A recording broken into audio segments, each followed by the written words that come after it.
He is a board-certified general psychiatrist, also board-certified in addiction medicine, and has been practicing for over 25 years. His current professional focus is to personalize and individualize addiction care as part of his effort to end addiction as a problem in American life in his lifetime. Please welcome Howard Wetzman. Thanks. Thanks, everybody.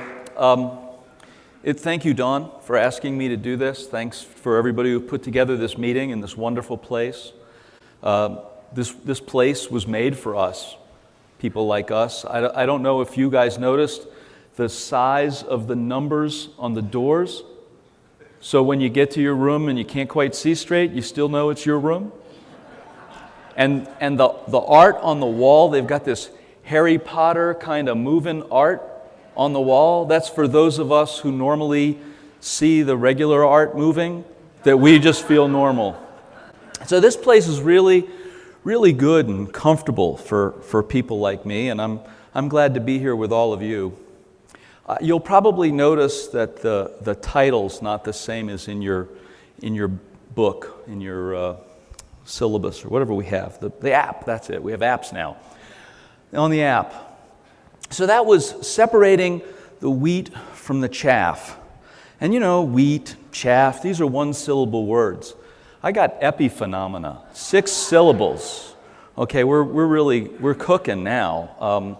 I wanted to sound more like an expert, and so I brought slides. But really, it all comes down to one question.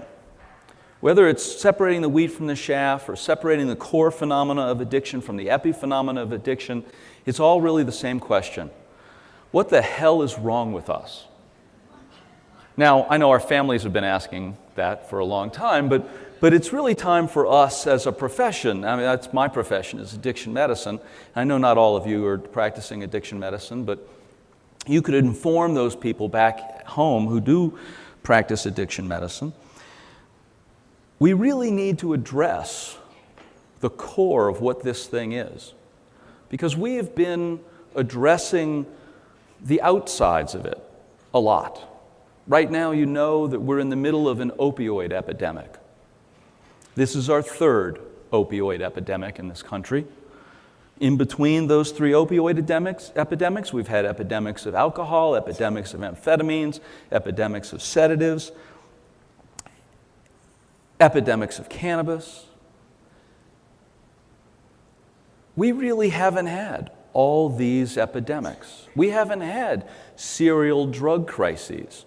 We haven't had all these separate problems. Each one of them found a solution, and then we had another problem. That doesn't make sense as an answer. What we've had is we've had an endemic problem of addiction in our country, and we'll focus on a reward, and then it'll go away, and we'll pat ourselves on the back, and we'll say, gee, what a great job we did. We fixed this. We fixed alcohol. We fixed amphetamines.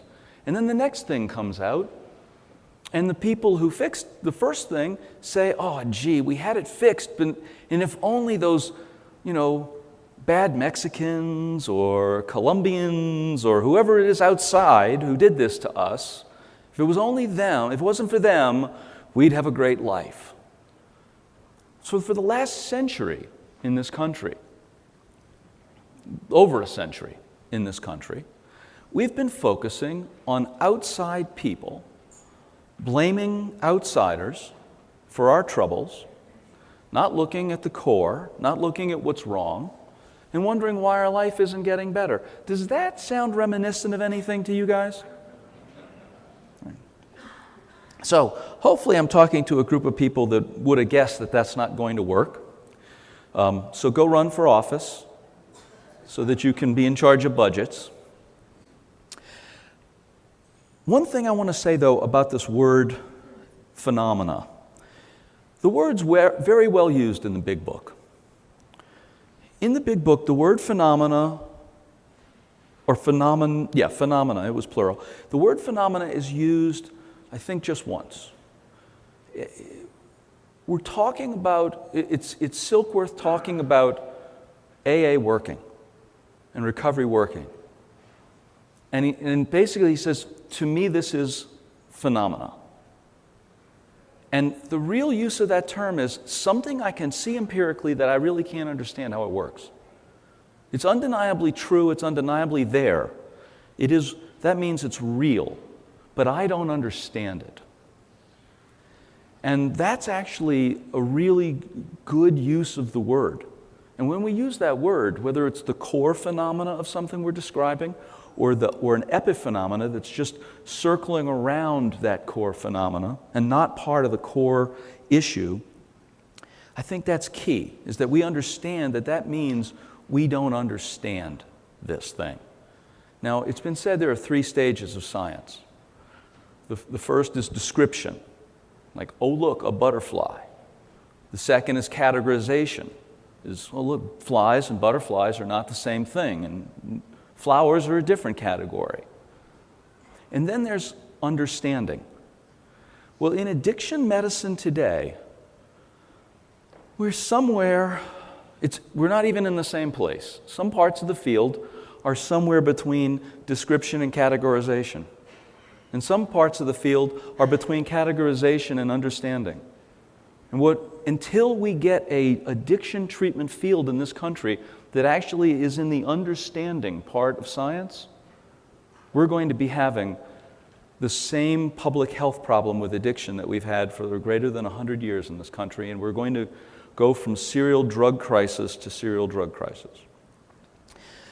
So, I want to tell you something about the word addiction first. As if we're going to talk about addiction and what it is, then we have to know why we call it what we call it. Now, not all of us call it that, right? Because you go back home and you try to bill for treating addiction, and you can't write down the word addiction. You don't get paid for that. You have to say alcohol use disorder or cocaine use disorder. And then I love when the guy comes to treatment for cocaine use disorder and he gets better and he goes out and now he's back for alcohol use disorder, and we get to pretend it's a whole different thing. So addiction, where did this word come from? Well, the first use of the word addiction I can find in the English language is Shakespeare, which probably shouldn't surprise you because he's got this reputation for coining all these English words we use. It was in the play Othello, and it's Act 2, Scene 2, and the whole scene is one paragraph. The town crier comes onto the stage, says the single paragraph, and leaves. But I've got to give you some background so you understand it. The background of this scene is that the Turkish fleet is about to invade Cyprus.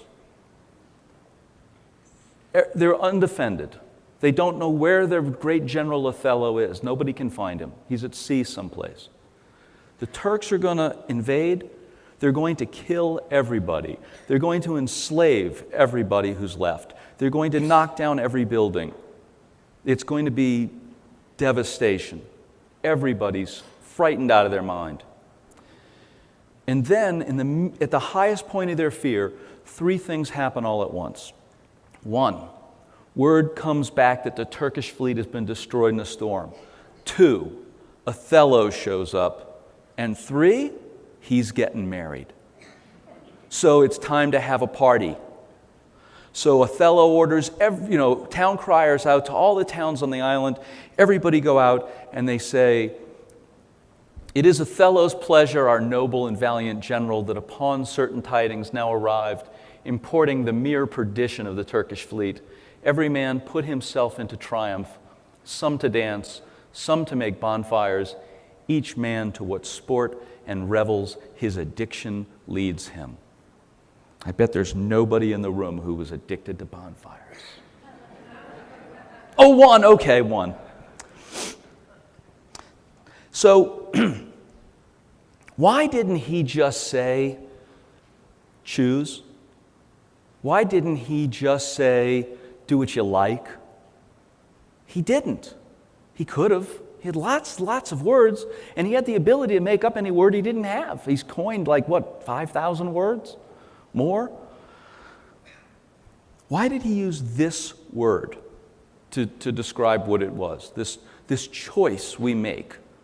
How do I celebrate? Do I celebrate with Jack Daniels, or do I celebrate with bonfires, or do I go dancing?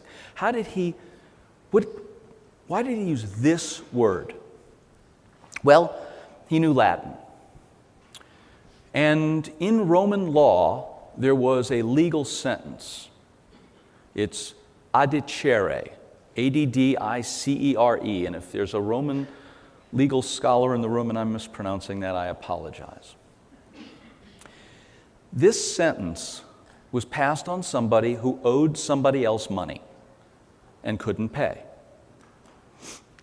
We know where this word comes from, right? Adduction, to bring together, addition. Dicere is Latin for I declare. Addicere, I declare these two together. They're not together because they like each other. They're not together because they choose it. They're together because I say so. It is against the will. I attach this one to this one against his will. Attachment against the will.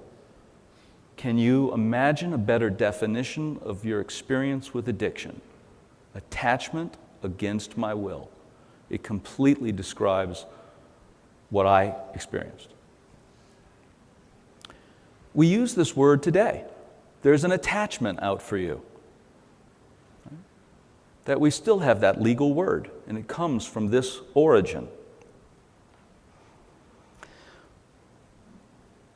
Shakespeare knew that what we are attached to is not a matter of choice. I don't have a drug of choice. If I had a drug of choice, it would be freshly mown grass. Because there's a lot of it. No one cares if you take it. And the cops are fine with the whole issue. There's only one problem with freshly mown grass. It doesn't work.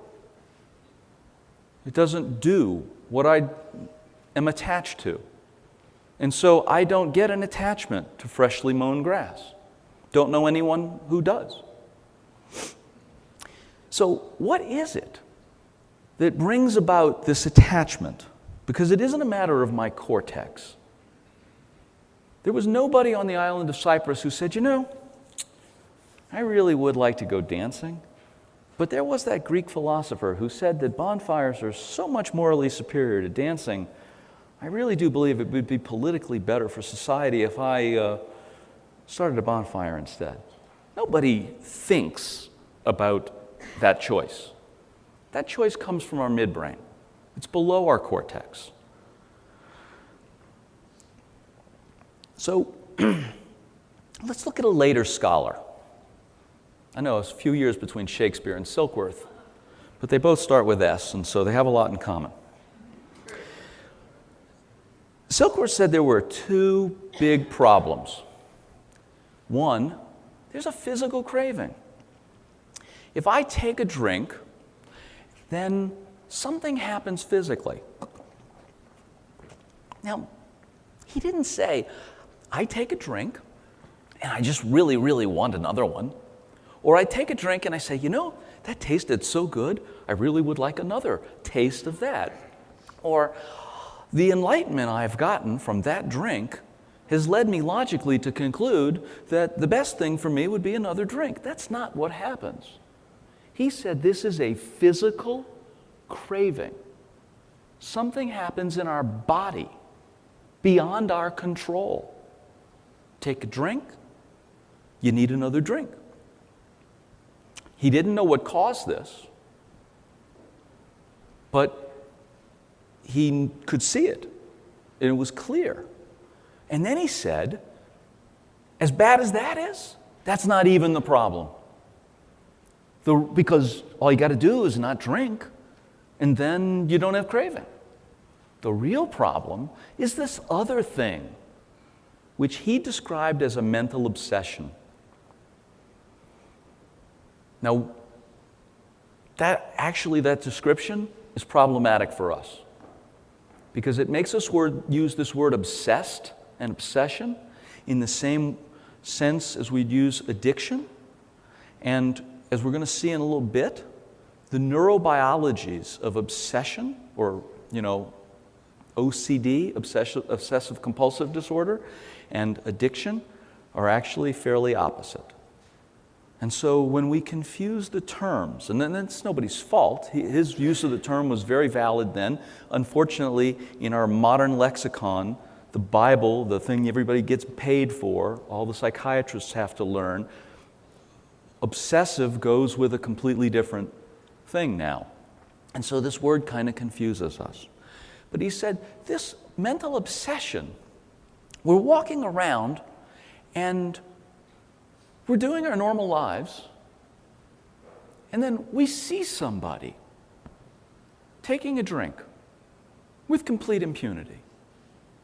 And it may not be a drink, maybe they're having a chocolate eclair. Or maybe they're lighting their cigarette with the same color Bic lighter I lit my crack pipe with. Maybe it's something, but it makes me quickly remember what this is. And we may want to think about this in that same way that Shakespeare did, that it's an attachment. There's a memory. I know this makes it sound too simple, but squirrels all over the world, for millions and millions of years, have remembered where they buried their nuts. When you feel bad, you remember exactly what will make you feel better in any given 5-minute period, right? You know exactly where the good stuff is. That's just a mammalian trait. Every mammal can remember where the good stuff is because they need to survive. We have to understand why this is so important to understand that this is midbrain and not cortical.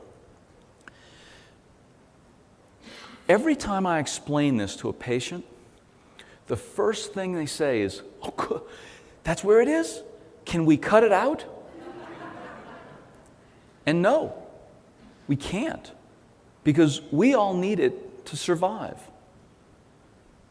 We've got to explain some things about addiction. And, before we do that, So one of the biggest problems we are facing, I'll get to that other thing I was going to say in a second, but one of the biggest problems we're facing is the fact that addiction medicine got kicked out of medicine. During all this struggle with one epidemic after another epidemic, we as a country decided that one way to fix this is to stop looking at it medically the way we were in the 1800s. In the early 1900s, we said, we're going to start looking at this in a very legal sense. And by 1920, the AMA had to come out and say, addiction, alcoholism really isn't the purview of the physician. And between the Harrison Tax Act of 1913 and that admission, or that statement by the AMA in 1920, 20,000 U.S. physicians were either fined or jailed for using medication to treat people with addiction. By 1920, it was completely forbidden. And to do that would have gotten you into deep trouble, which is why Silkworth told Bill, I will give you this opinion, but it has to be labeled the doctor's opinion, and you can't put my name on it. Because if you put my name on it, I'm going to lose my license. So if you have a first edition back at home, look at it. It does not have Silkworth's name anywhere in it. It wasn't until the second edition, which postdated the 1950s change by the AMA, when they came back and said, you know what? It is a disease. So Silkworth's name is nowhere in there because it wasn't safe for him as a physician to have a medical opinion about addiction. And so because we got kicked out of addiction treatment, people who needed recovery had to find a different way. And there's been a non-medical way. And we have non-medical models. And we have this terrible split. We have people who want to treat this as a spiritual problem, and we have people who want to treat this as a biological problem. And I think we've known for a very long time. I mean, I think Plato was born, before the 1950s? That you can't have physicians for body and physicians for spirit. We're all one thing, and we got to treat the whole one thing all at the same time. If we're going to have a unified view, it's going to have to explain all of these things. We're going to have to explain how come we don't get better once we figure out what's wrong with us. How come you can't go to 6 weeks of treatment and be cured? Right? It makes sense. We ought to be able to go get cured, and we can't be. That doesn't make any sense. We have to explain that. We have to explain, how come some people seem to have this genetically, and other people seem to get it later? We have to explain why some people have their social context involved in addiction, and other people, regardless of social context, their addiction's just the same. But some people can actually change their social context, and their addiction seems to get better for a little while. We have to understand the role of conditioning, and we have to understand medicine's reaction to chronicity, genetics, and the social context and conditioning. And we have to understand how come some people seem to be able to get well and stay in recovery without medication, and other people not. We're going to have to explain all this, and we're going to have to explain a lot more. And what I was saying before about the squirrel, why does this exist? I mean, if you took a poll, how many people would like to get rid of addiction? Who wouldn't raise their hand? Right? No, I'm kind of enjoying it, actually. Everybody would want to get rid of this. I mean, when we'll talk about public health, what does this damn thing cost us? I can't think of anything else that costs us as much as this disease. It is the motive force behind the 5 leading causes of death in this country. And what stops us from seeing that is we divide it into all these separate diseases. Gambling has a cost, and cocaine has a cost, and alcohol has a cost, and obesity has a cost, and all these things have tiny costs. But if you throw this whole sucker together, and you wonder, why do so many people die of cancer? Why has everybody got heart disease? I mean, how come people can't stop smoking and drinking and eating sugar when you tell them to, when it's good for them? Well, there's a pretty good reason why people can't stop doing what you tell them to do. We know it. If addiction went away tomorrow, you probably wouldn't have to pay taxes. That's how much it costs us. Sorry, that was a bit of a rant. There's another one coming later, so get ready.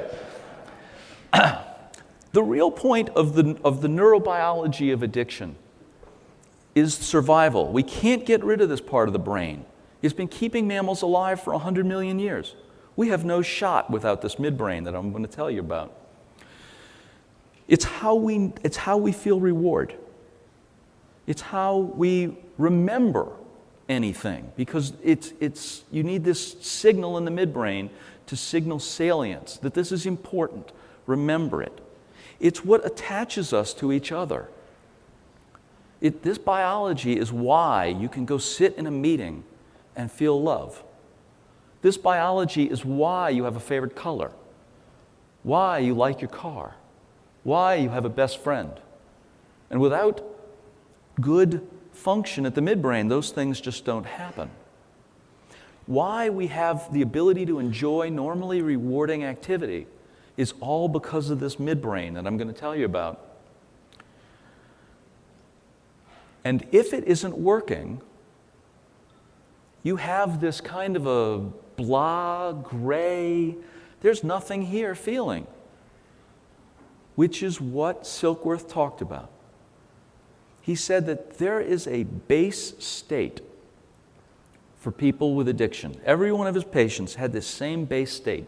He said they were restless, irritable, and discontented until they could take a couple of drinks they saw others taking with complete impunity. Where is that coded in the brain? Right there. The tone of the dopamine signal at the nucleus accumbens is what determines if you are restless, irritable, and discontented. When there is enough dopamine tone at the nucleus accumbens, there's enough of everything. You will freely trade anything you have with someone else. You could help your neighbor. You could think of other people. When there's not enough dopamine at the nucleus accumbens, there's not enough of anything. And when someone tries to ask you for something, they're asking for the last little thing that's keeping you alive, and you want to get rid of them. And everybody is, when you're feeling that level of scarcity, everybody's irritating. And you're constantly looking around for other sources of dopamine. So you're restless and moving around, looking. You're restless, irritable, and discontented. And it's all coded right there, dopamine tone. Now, some people in the room are thinking, oh man, there he goes again. He's going to start talking about giving people medicine to raise their dopamine tone, and I'm not going to do that first. First, I'm going to talk about how you make the medicines work without medicines. First, I'm going to talk about the dopamine receptors. They're right there on the nucleus accumbens. And without the dopamine receptors, it doesn't matter if you're releasing dopamine because you can't see it. You have no way to know the signals there. The tone I'm talking about isn't just the dopamine you produce and the dopamine you release, but it's the dopamine receptors seeing the dopamine too and having the time to have that signal register. And why is that important to us? It's important to us in this room, critically important, because there are two things we know from literature, two things we know from scientific study that can lower your dopamine receptor density, and I mean like that. And when you think about it, after I tell you this, you're going to realize it's true, because it's going to ring true for you because you've all experienced it. In this study, they took normal infant male monkeys. They knew they were normal for two reasons. They measured their dopamine receptor density, and they had normal dopamine receptor density, and they offered them cocaine. And they didn't like the cocaine and didn't want the cocaine because actually, believe it or not, normal mammals don't like drugs. I know that's odd. But when you have normal levels of dopamine and you take drugs that raise your dopamine, then you have too much dopamine, and that's called OCD. And nobody volunteers for that, right? It's painful. So these little monkeys said, no, I don't want that. They were normal. Then they took these monkeys away from their mothers and their troop and put them in solitary confinement. They couldn't even see each other. Almost immediately, put them in a PET scan again, dopamine receptors went from normal to very low. Offered them cocaine, the cocaine they didn't want yesterday. Took it, loved it. Because they weren't going from normal to too much, now they were going from low to normal. It worked because they had a need for it. A biological, physical need. They were normal. It made them feel worse. They were restless, irritable, and discontented. It repaired the problem. Grew them up like this, avidly using cocaine. Loved it every day till they were adolescent and they could go back into a troop-sized cage. What do the 4 male monkeys do when you put them in a cage together? They fight. They got to find out who's the alpha male. It's just like AA. So they fight, they find out who's the alpha male, and guess what happens? The alpha male, he's back living socially anymore. He's not isolated. He gets his dopamine receptors back. And he says, oh, that coke, I don't need the cocaine, thanks. The other 3, yeah, they're socially back together, but now they're subservient to the alpha male. And their dopamine receptor stays low, and they're still loving the cocaine. We can learn from this, there are 2 stressors that lower our dopamine receptor density. The first is physical isolation. The second is feeling less than others. One of those 2 things happens to me, dopamine receptor density goes down. Have you not all experienced being spoken to in such a shaming way that you felt like the lights went out and you'd never be happy again. Not only have you felt that, even normal people I talk to say they've felt that. Everybody's felt that. And what happens when you go into a 12-step meeting? You are never alone again, and you aren't less than anybody. The 12-step program, even for not the program yet, the 12-step fellowship during the meeting is designed to combat the low dopamine tone. You're not isolated. You never have to be alone again if you don't want to be. And you're part of something big, and everybody's the same, and you're not sicker than anybody else, and everybody wants to see you next Tuesday, and it's great. And if you were suffering from low dopamine tone because of low dopamine receptors, then those rush back and they happen like that. And anybody in here who's treated addiction has heard this story. Yeah, I went to the meeting, because I had to get my chit signed for the judge, and I knew I was going to go to the meeting, get my chit signed, and I was going to go drink. I knew it. But by the end of the meeting, I felt okay, and I didn't want to drink. And I didn't drink. What the hell is that? I've heard that story 1,000 times. And to them, it is phenomenon. They were like, this happened to me, but I got no clue why. I didn't drink. I don't get it. I was sitting in a room full of people and I didn't get aggravated and need to go drink? How does this happen? Never happened to me before. When we hear that healing message, when we hear we are not alone, when we hear we are not less than, we actually physically change the anatomy of our brain. And when the dopamine tone goes up, then I can attach to you. I can pay attention to what you said. I can sit still and listen and remember. I can enjoy the normally enjoying activity that happens between two human beings. And that couldn't have happened without that. Now, there is another way I can make that happen. I could take a drug that causes dopamine release right there to raise that tone, even though I have low receptors.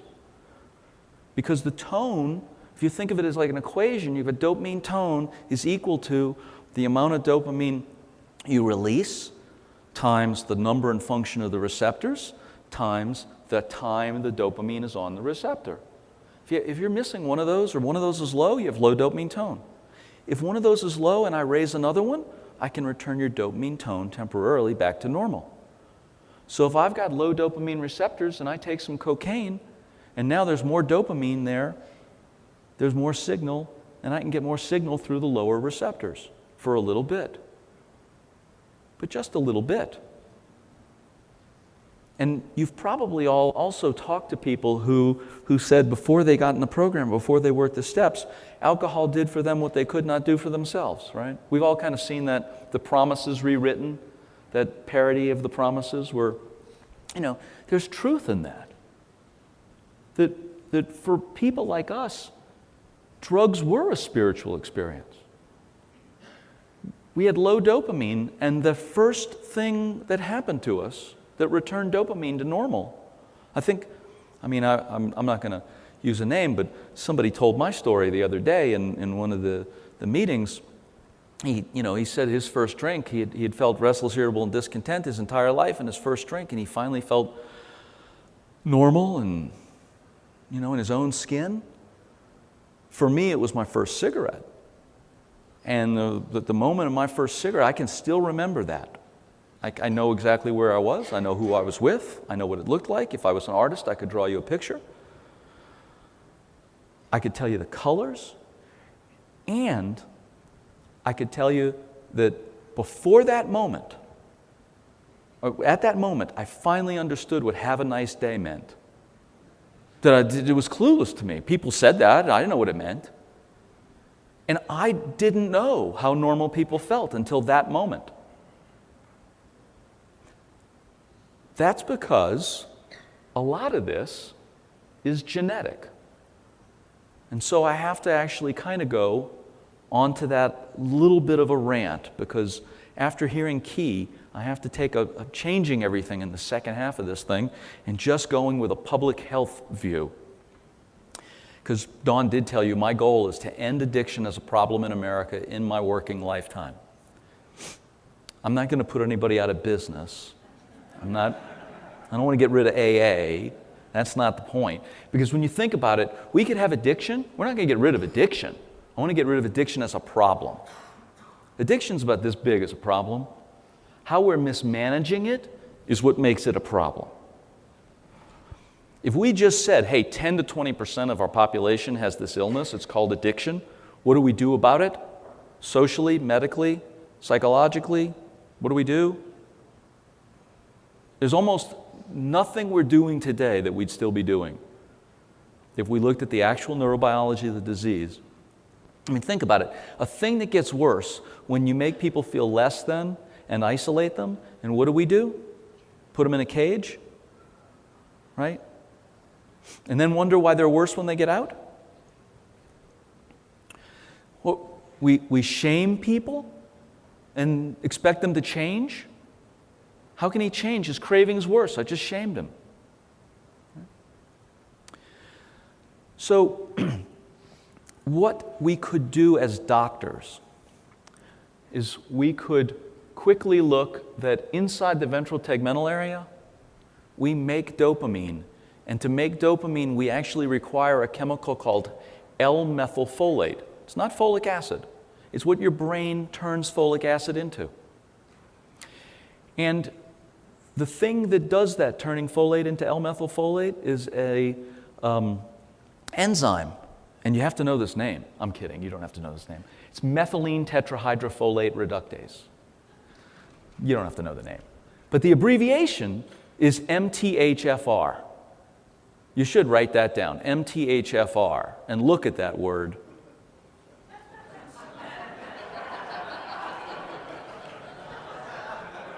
Because that's that would have a genetic problem at this MTHFR, that's what this is.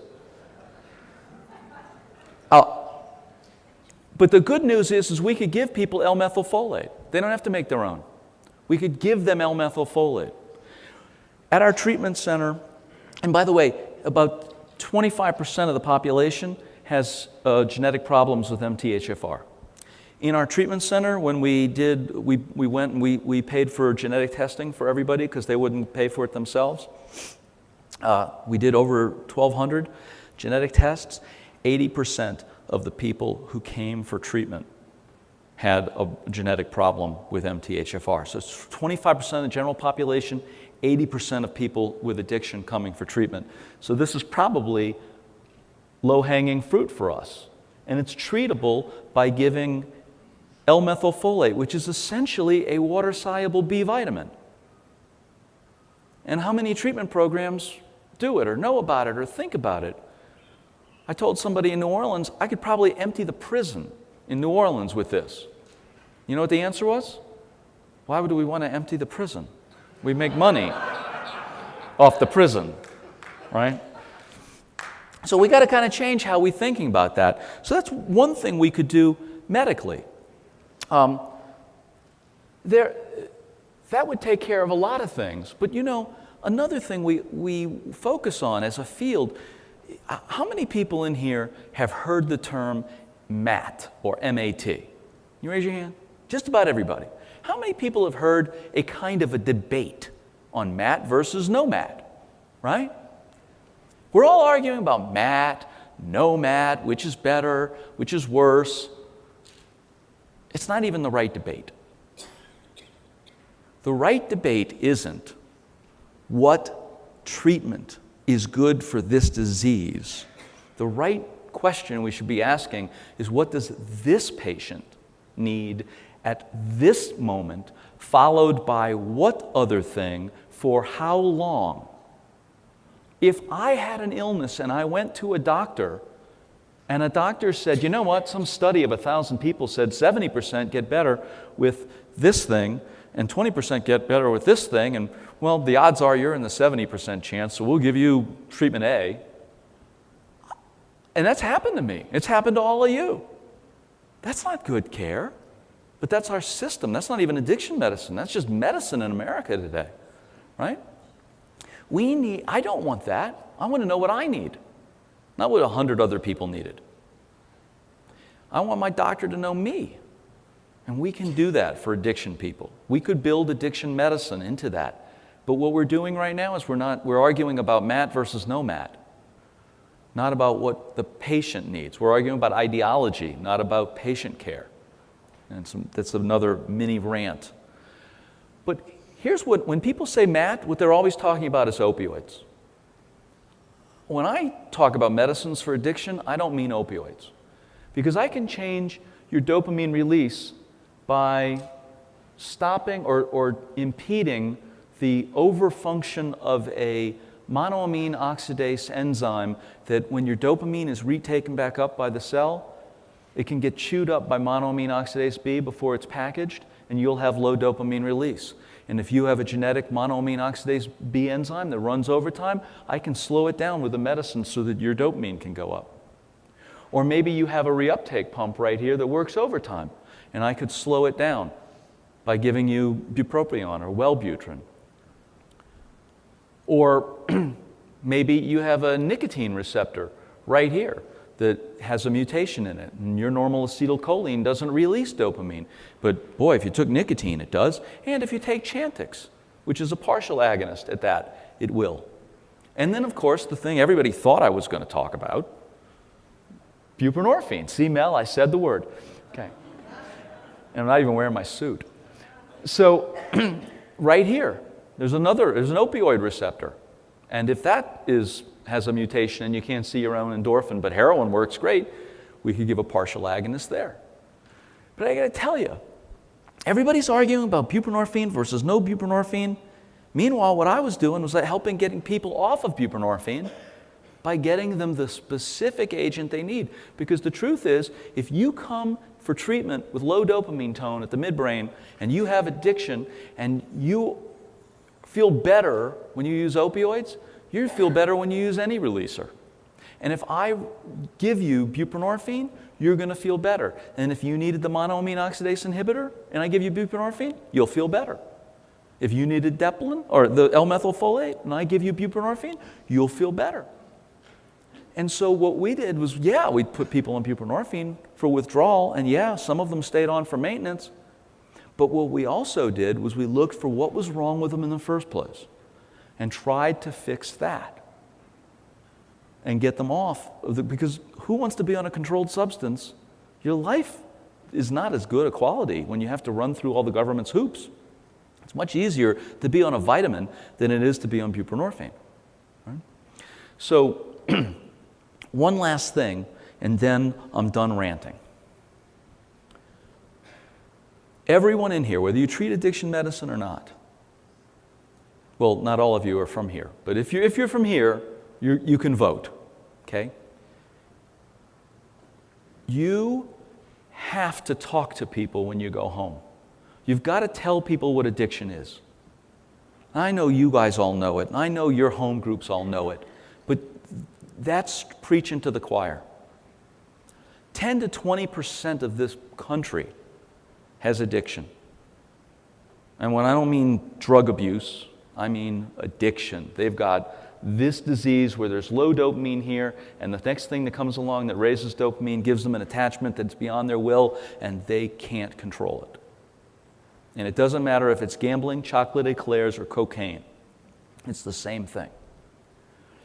You've got to talk to your lawmakers. You've got to talk to the judges. You've got to talk to the prosecutors. Your doctors, you're in recovery, you have credential. You can go to them and you can say, I want to help. Let me help. Let me explain this. We could do better. We are throwing money down a toilet right now, and we're throwing lives along with it. This thing takes I don't have to tell you how many lives it takes. You're seeing it all around you. You know how much it takes off our gross domestic product. You know what it's doing to our economy. You know what it's doing to our civil society. It doesn't have to.